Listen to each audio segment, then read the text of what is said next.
April 1945. Berlin, once a proud capital, lies in ruin. Soviet artillery thunders across the city, buildings collapse into dust, and civilians pick their way through rubble in desperate search of food and safety. The Reich that promised 1,000 years has been reduced to weeks, then days, and now only hours remain. The Red Army has surrounded the city, tightening its grip with every passing minute. German soldiers, young boys and old men among them, are ordered to defend the streets with little more than rifles and fading hope. Women and children take shelter in basements, their world collapsing above them. Fear and despair cling to the air as tightly as smoke. But deep below the Reich Chancellery lies another world, the Führerbunker. Here, Adolf Hitler has taken refuge, cut off from the devastation unfolding above. It is a fortress of concrete and steel, but also a prison of shadows and silence. Within its claustrophobic halls, decisions are being made that will determine not just the fate of Berlin, but the final chapter of the Nazi regime. In this underground tomb, the last 48 hours of Hitler's life begin. Before we follow the events of those last hours, let us first look at the place where they unfolded. The Führerbunker was no ordinary shelter. Constructed in stages between 1936 and 1944, it was the ultimate redoubt, a deep, reinforced stronghold designed to protect its occupants from the relentless bombing of Berlin. Located beneath the Reich Chancellery Garden, the complex consisted of two interconnected structures. The upper section, known as the Vorbunker, acted as the entryway. Stairs led down into the lower section, the Führerbunker proper, buried nearly 30 feet underground. The walls were made of thick, reinforced concrete, in some places more than 8 feet thick, engineered to withstand direct hits from bombs and artillery shells. The air inside was heavy and stale, managed by ventilation systems that constantly hummed. Lighting was dim, giving the corridors a yellowish tint that only added to the sense of confinement. The ceilings were low, forcing even average-sized men to hunch slightly as they walked.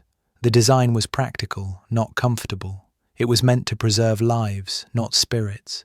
The Führer's own suite contained a modest bedroom, a study lined with maps and documents, and an adjoining bathroom. The furniture was heavy, functional, and out of place in such a sterile environment. Eva Braun's room was nearby, decorated with a few personal touches, a reminder of a life that seemed increasingly distant as the world collapsed outside. Other rooms included offices for generals, quarters for secretaries and staff, a small kitchen, and supply storage. There was also a conference room where Hitler received reports and issued orders. A hidden stairway led directly to the garden, a potential escape route, but one that was never used. Life inside the bunker was suffocating. The air was filled with cigarette smoke, the scent of damp concrete, and the underlying tension of despair. Outside, artillery thunder shook the ground, reverberating through the walls.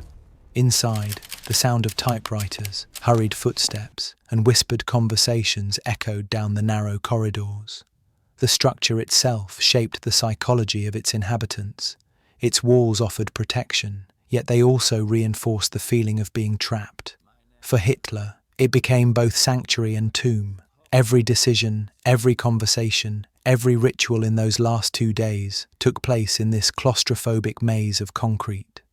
As April drew to a close, the situation outside the bunker deteriorated beyond repair. Soviet forces pressed into the heart of Berlin, block by block. Every hour brought reports of German units destroyed, positions overrun, and civilians killed in the crossfire. Hitler's empire, once stretching across Europe, had been reduced to the few square miles around the Reich Chancellery. Inside the bunker, Hitler refused to accept the truth. He barked orders for counterattacks from divisions that no longer existed. He demanded that armies sweep in to rescue Berlin, even though they had long since surrendered or been destroyed. His generals, exhausted and broken, delivered the news with caution, knowing that his rage could be unpredictable. Some tried to soften the truth, others stayed silent altogether, but none could change reality. Food was scarce. Meals were reduced to meagre rations, canned vegetables, stale bread, watered-down wine. Staff members lived in constant fear, not just of the Soviets outside, but of the Führer's anger within. Morale was almost non-existent. The bunker was filled with exhaustion, whispers of hopelessness, and the quiet knowledge that the end was near. Yet Hitler clung to his fantasy of victory. He compared himself to Frederick the Great, who had turned impending defeat into triumph centuries earlier.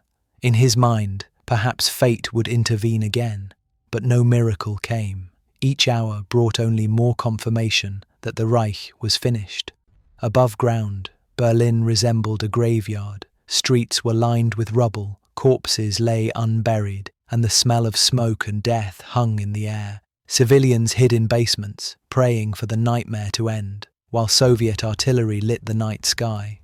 The Reich's capital, once proud and imposing, had become a symbol of devastation. In the bunker below, Hitler grew increasingly unstable. His health was failing, his hands shook, his complexion pale, his movements slow. He lashed out at his generals, accusing them of betrayal, and cursed the German people for not fighting harder. The illusion of control remained, but only barely. Even his most loyal aides could see it. The Reich was collapsing, and their leader was spiraling into despair. The last 48 hours had begun, and the walls of the bunker were closing in. April 29th, 1945. In the dim corridors of the bunker, a chilling act unfolded.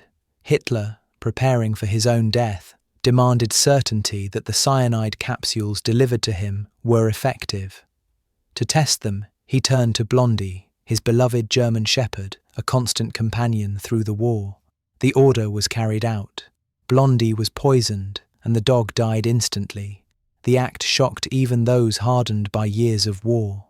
For many in the bunker, it was the moment they fully realized there would be no return, no last-minute salvation. If even Blondie was sacrificed, the end was truly imminent. The atmosphere shifted after that. Whispers spread through the staff. Some wept quietly, others retreated into silence.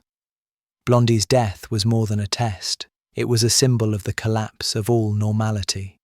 What had once been loyalty and companionship was now consumed by fatalism and fear. Hitler himself seemed unmoved. For him, the act was practical. The poison worked, and that was all that mattered. Yet it also marked a psychological threshold. He had rehearsed his own death through the death of his companion. The line between planning and action had blurred, and there was no going back. In the hours that followed, preparations intensified. Hitler reviewed his will and political testament, dictating details with meticulous precision. Documents were signed, instructions finalized, and loyal aides prepared themselves for what they knew was coming. The bunker's air grew heavier with every passing moment. Outside, Soviet guns thundered closer. The ground shook as the Red Army advanced, now only a few blocks away. Inside, the silence was deafening. The death of Blondie had changed everything. Even the most hardened staff understood. The Führer's end was now a matter of hours, not days. That same night, a strange and almost surreal event unfolded. Amid destruction, despair and death, Adolf Hitler and Eva Braun were married. She had been with him for years, hidden from public view, loyal even as the world around them crumbled. Now, in the final hours, she became his wife. The ceremony took place in the bunker's map room. It was short, quiet, and without celebration. A civil official presided. Hitler wore his military tunic. Eva wore a simple black dress. Those present signed the marriage documents, offering subdued congratulations. Outside, artillery continued to pound the city, but in that small underground room, time seemed to pause for a brief moment. The marriage was more than a personal gesture. It was symbolic. For Eva, it was loyalty to the very end. She had opportunities to leave Berlin, but she chose to stay, embracing her fate alongside him. For Hitler, it was an assertion of control, a final act of normality in a world that had lost all sense of it. After the wedding, the couple shared a quiet meal with close staff. There was no laughter, no joy, just a solemn acknowledgement of what awaited them. Those who were there later recalled the strange atmosphere, a mixture of ritual, resignation, and the looming shadow of death. Following the ceremony, Hitler finalized his political testament. He dictated instructions for the continuation of the government, denouncing those he believed had betrayed him, and appointing successors. Even in his last hours, he clung to the idea that his voice could shape the future, though his empire lay in ruins above. Eva Braun spent her final hours calmly. She spoke quietly with secretaries, offered small reassurances, and seemed at peace with the decision she had made. Her presence contrasted sharply with the tension that gripped others in the bunker. She was prepared, and she would face the end without hesitation. The marriage, simple yet profound, underscored the mood of the bunker. It was the last human ritual before death, a fragile gesture of devotion in the midst of destruction. Hours later, the couple would retreat into their private quarters, preparing to end their lives together. April 30th, 1945. The end had come. Hitler and Eva Braun withdrew to their private suite, carrying with them cyanide capsules and a pistol. Outside their door, loyal aides waited in silence. The atmosphere was thick with dread, yet also with inevitability. Everyone knew what was about to happen. At around 3:30 p.m., a gunshot echoed faintly through the corridor. When the door was opened, Hitler was found slumped on a sofa, a bullet wound in his head. Beside him lay Eva Braun, motionless, having taken cyanide. Their deaths were swift. In an instant, the lives of two people who had shaped the fate of millions were extinguished. The bodies were quickly carried upstairs to the Reich Chancellery garden. Petrol was poured over them, and they were set alight. Flames rose into the smoky Berlin sky, blending with the destruction already consuming the city. The act was deliberate. Hitler had insisted his body not be displayed by the Soviets. Even in death, control was paramount. For those who witnessed it, the moment was surreal. Years of war, countless lives lost, and now the dictator who had demanded so much had chosen death over surrender. There were no speeches, no grand gestures, just silence, smoke, and the knowledge that the Third Reich had ended with fire in a ruined garden. Back in the bunker, quiet descended.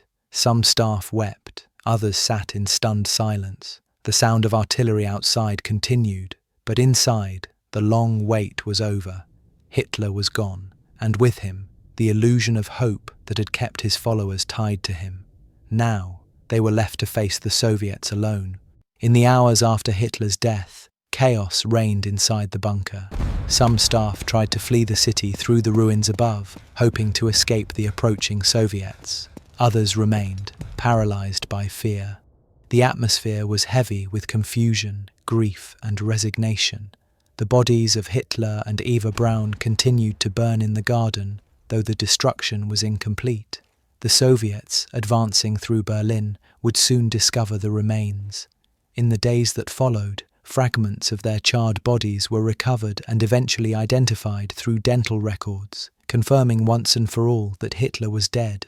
The Führerbunker itself fell into Soviet hands on May 2nd, 1945. Soldiers explored its corridors, finding rooms littered with documents, personal belongings, and signs of the lives once lived within its walls. What they discovered was not the grand command center they had imagined, but a claustrophobic labyrinth, dark, damp, and suffused with the final traces of despair. For Berlin, Hitler's death marked both an end and a beginning. The city lay in ruins, its people broken by war, but with the dictator gone, surrender soon followed. On May 8th, Germany officially capitulated, bringing an end to 6 years of devastating conflict in Europe.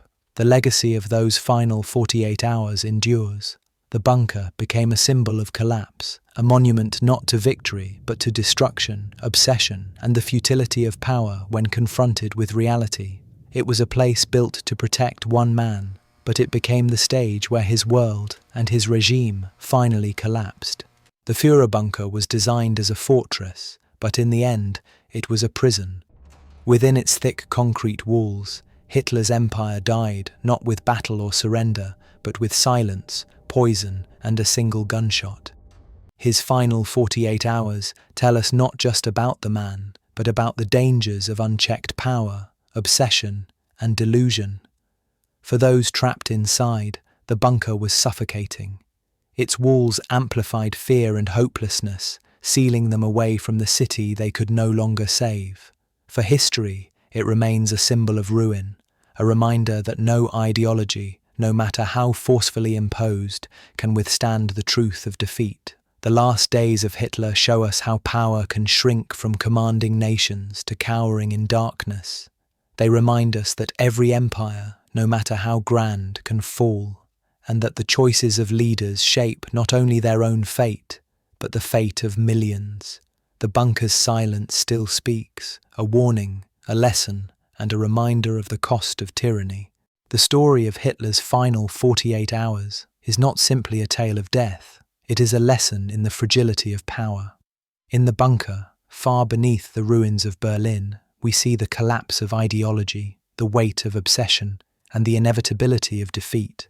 Every ritual, the marriage to Eva Braun, the test of poison on Blondie, the signing of documents, was an attempt to maintain control in a world where control had already slipped away. The bunker became a tomb, both for the man and for the empire he built. It stands in history as a stark reminder that even the most powerful leaders can be reduced to fear, ritual, and silence. The last hours of Hitler's life show us the consequences of tyranny, the futility of obsession, and the devastating impact of war. Berlin would rise again, Germany would rebuild, but the memory of those final days endures, etched into the corridors of that underground fortress. In the silence of the bunker, we hear the echo of history. Power is fleeting, and no walls are strong enough to keep the truth from breaking through.